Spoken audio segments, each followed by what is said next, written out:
think it's really important for social scientists to be as unbiased and rigorous in their research methods as possible, because otherwise it's journalism, it's not social science. And I think most of us who are social scientists choose an area to study because we find it fascinating. And one reason why we find it fascinating is that it's something that's personally really meaningful to us.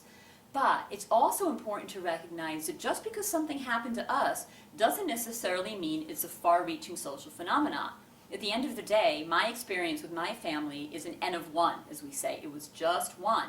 We weren't a representative sample of anything. And so if I really want to understand what's happening, I can't do me search. Basically, I can't write a diary about what was happening to me. I can use my experience to help to formulate a social science question and then rigorously collect data on 500 people or 1,000 people and really try to study what are the patterns and are there gender differences, are there race differences, but really to use my experience as a springboard to help formulate the question.